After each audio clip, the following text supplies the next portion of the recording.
अस्सलाम वालेकुम स्टूडेंट्स, आज हम करने जा रहे हैं 16 जनवरी का editorial British MP on IHK. British MP मतलब के मेंबर ऑफ पार्लियामेंट। तो यूके की member of parliament on IHK India held Kashmir, यानी ब्रिटिश के जो मेंबर ऑफ पार्लियामेंट है उन्होंने कुछ इंडिया हेल्ड कश्मीर पर बात की है। Despite sustained efforts by new Delhi's ruler to remove India held Kashmir from global discourse, people of conscience everywhere are discussing the situation in the occupied region, particularly after the India government made its controversial move to strip IHK of its autonomy in August 2019.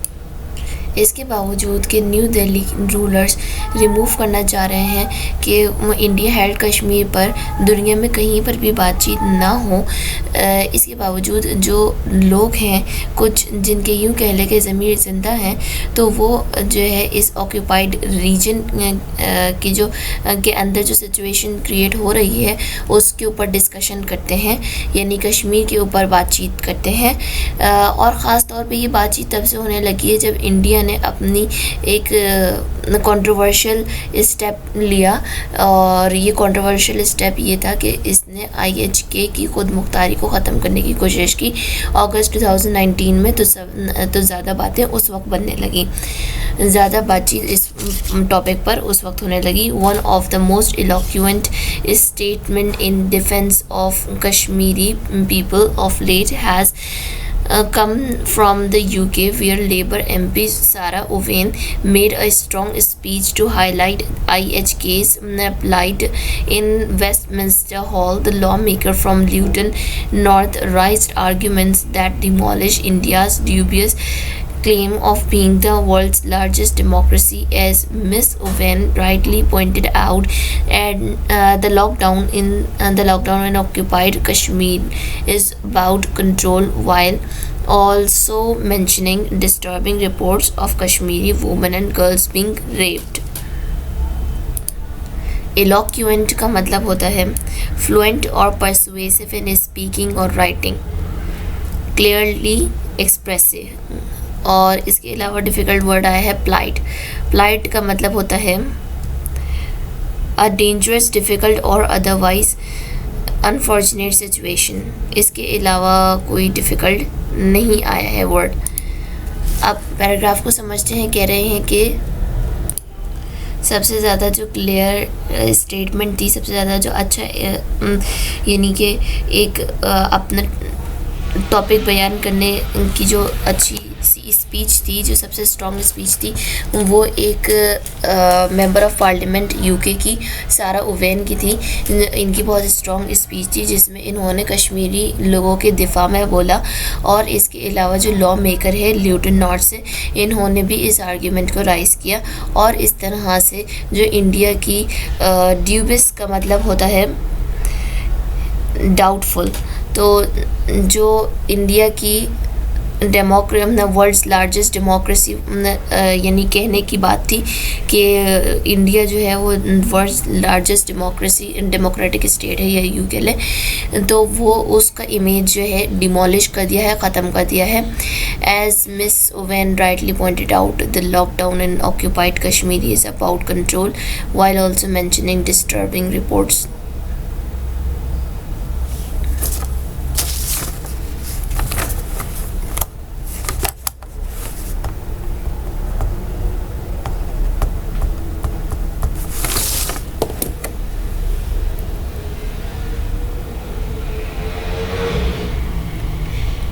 सबसे ज़्यादा जो clear statement थी वो UK की member of parliament Sarah Owen की थी। उन्होंने बहुत ही स्ट्रॉन्ग स्पीच दी थी ताकि वो जो आईएचके की जो हालत ज़ार है उसको बयान कर सके वेस्टमिंस्टर हॉल में। और यानी कि कश्मीरी लोगों के दिफा में उन्होंने बोला। और इसके अलावा जो लॉ मेकर ल्यूटन नॉर्थ थे, उन्होंने भी इस आर्ग्यूमेंट को राइज़ किया। और इस तरह से जो है इंडिया की जो एक डाउटफुल ड्यूबिस का मतलब होता है डाउटफुल क्लेम था कि हमारी वर्ल्ड्स लार्जेस्ट डेमोक्रेसी है, डेमोक्रेटिक सिस्टम है हमारा, तो ये भी जो है इन्होंने ख़त्म कर दिया, यानी जो क्लेम करते थे वो, तो इनके क्लेम को झूठा साबित कर दिया इस तरह से। इसके अलावा जो ओवेन है उन्होंने मज़ीद जो है औरतों और बच्चियों के बारे में कहा था कश्मीर की कि उन पर भी जुल्म हो रहा है।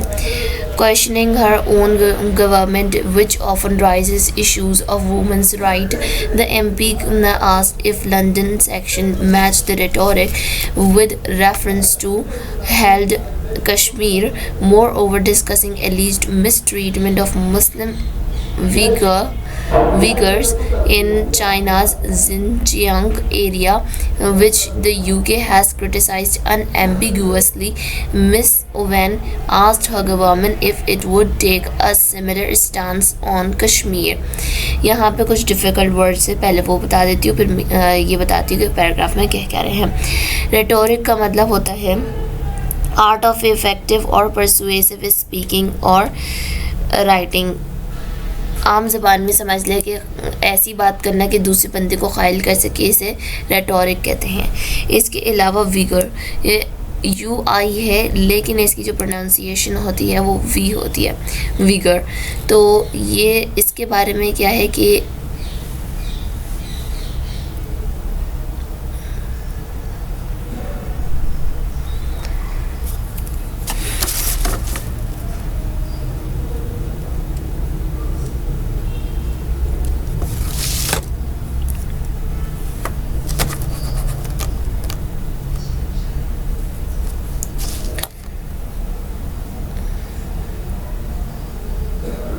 अब पैराग्राफ को समझ लेते हैं।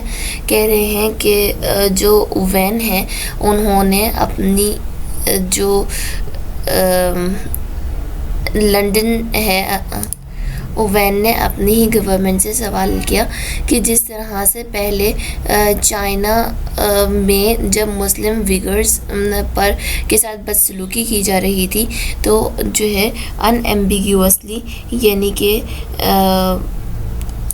अनएम्बिग्यूअसली के सिनोनिम्स होते हैं, यानी इसका मतलब है गैर वाज़ेह तौर पर। तो इन्होंने जो है अनएम्बिग्यूअसली इस पर एक्शन लिया था, इस बदसलूकी पर उन्होंने आवाज़ उठाई थी। तो अब जब कश्मीरियों के साथ बुरा सलूक हो रहा है तो अब इस दफ़ा भी जो है इसी तरह से हमारी गवर्नमेंट आवाज़ उठाए, यानी उनकी गवर्नमेंट जो ओवेन है उनकी गवर्नमेंट ब्रिटिश जो है वो। The British lawmaker deserve kudos for highlighting atrocities in the IHK that many other self-proclaimed champions of human rights prefer to remain silent on. India's slick public relation and media machinery, particularly its more jingoistic private media outlets, often go full throttle to whitewash New Delhi's dubious deeds in held Kashmir, mostly by trying to tar the Kashmiri freedom movement with brush of freedom. ये जो यहाँ पे difficult word आया है एक dubious, ये तो I think so मैं आपको पहले बता चुकी हूँ। ये पहले आया था, उस वक्त मैंने पता नहीं बताया था कि नहीं, लेकिन अभी बता देती हूँ कि इसको डाउटफुल को कहते हैं, मशकूक। और इसके अलावा जो डिफ़िकल्ट वर्ड है वो क्यूडोज़। क्यूडोज़ का मतलब होता है शोहरत। एट्रोसिटीज़ अभी पिछले एडिटोरियल में ही बताया, कल के एडिटोरियल में। एट्रोसिटीज़ का मतलब होता है जुल्म। सेल्फ प्रोक्लेम्ड का मतलब होता है based on one's own अजर्शन। अजर्शन statement को कहते हैं। ब्रिटिश लॉ मेकर्स डिज़र्व करते हैं कि उन्हें शोहरत मिले इस बात पर कि उन्होंने कश्मीरियों पर होने वाले जुल्म को हाईलाइट किया, तो इस पर इन्हें मिलना चाहिए शोहरत। और जबकि इन्होंने इस वक्त हाईलाइट किया इस जुल्म को जब जो बड़े बड़े ह्यूमन राइट्स पे बोलने वाले चैम्पियंस हैं वो उन्होंने खामोशी इख्तियार की हुई थी। और इंडिया का जो मीडिया मशीनरी है और जो पब्लिक रिलेशंस है, जिंगोइस्टिक का मतलब आई थिंक सो मैंने बताया, characterised by extreme patriotism especially in the form of aggressive, और आगे की मीनिंग मैंने लिखी नहीं, लेकिन खैर मतलब ये है कि एक्सट्रीम पैट्रियाटिज़म। तो ये जो है जब कश्मीरी फ्रीडम के लिए फ्रीडम मूवमेंट चलाते हैं तो ये उनको टेररिज्म कह देते हैं, यानी कि ये दहशतगर्दी की मूवमेंट चल रही है ये। और इस तरह से जो इंडिया का जो मीडिया है और जो इसकी पब्लिक रिलेशंस है, ये जो है सारा वाइट वॉश कर देते हैं इन न्यू दिल्ली की इन हरकतों को, in doubtful deeds को. However, the fact is that under India's brutal siege, it is common Kashmiri men, women and children who are suffering. Patients cannot be admitted to hospitals. Students are deprived of education, while young men live under the constant shadow of death, afraid that will be termed militants and gunned down by India's military forces. Perhaps if more persons in power, particularly in the West, had the courage to call out India for its atrocious behavior in IHK, New Delhi could be forced to rethink its brutal approach. इस paragraph में जैसे कि last paragraph जो होता है उसमें पूरा conclusion मौजूद होता है और एक अपनी ओपिनियन भी मौजूद होती है। तो सबसे पहली बात इसमें क्या लिखी हुई है कि इंडिया के जो जुल्म है उसने इतना ज़्यादा, यानी उसका इतना ज़्यादा इफ़ेक्ट है कि जो पेशेंट्स हैं वो हॉस्पिटल्स में एडमिट नहीं हो पाते।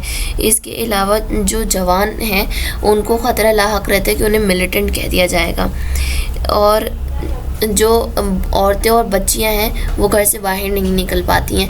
यानी कई सारे ऐसे मसाइल पैदा हुए हैं इंडिया की इन हरकतों की वजह से। और अब जो है ओपिनियन दी गई है कि जैसे हमारा साथ कश्मीरियों का साथ यूके दे रहा है कि उन पर होने वाले जुल्म पर जो आवाज़ उठा रहा है, तो अगर इस तरह से वेस्ट में कुछ और ममालिक भी इंडिया से सवालात करने लगे तो फिर जो है ऐसा हो सकता है कि जो न्यू दिल्ली है वो इस बारे में दोबारा से सोचें। ये जो ब्रूटल का मतलब होता है ज़ालिमाना, अनप्लीजेंट और हार्श। अपनी ये जो ज़ालिमाना हरकतें हैं इनके बारे में क्या पता ये सोचे। इसमें जो डिफ़िकल्ट वर्ड्स थे, ब्रूटल इसका मतलब मैंने बताया, हार्श और अनप्लीजेंट। इसके अलावा जो डिफ़िकल्ट वर्ड है सीज का मतलब होता है मुहासरा करना, डिप्रीव्ड का मतलब होता है महरूम, यानी स्टूडेंट्स एजुकेशन हासिल करने से महरूम रह गए। और यहाँ पे मज़ीद कोई डिफ़िकल्ट वर्ड नहीं है। अगर आपको कोई भी परेशानी हो एडिटोरियल के हवाले से या कुछ भी पूछना हो तो आप पूछ सकते हैं कमेंट बॉक्स में। हमारे चैनल को काइंडली सब्सक्राइब कीजिए, वीडियोस को लाइक कीजिए, आपको डेली एडिटोरियल्स मिलते रहेंगे, इसलिए आप हमसे कनेक्टेड रहिए ताकि आपका कोई भी एडिटोरियल मिस ना हो। और ये याद रखिए कि जो एडिटोरियल्स होते हैं वो न्यूज़पेपर का सबसे इम्पॉर्टेंट पार्ट होता है, क्योंकि जो ख़बर बार बार आ रही होती है और इम्पॉर्टेंट होती है तो एडिटोरियल की फॉर्म में वो दे दी जाती है। तो इसलिए आप भी एडिटोरियल को समझते रहिए, हमारी वीडियोस देखते रहिए ताकि आपको आसानी हो। अल्लाह हाफ़िज़।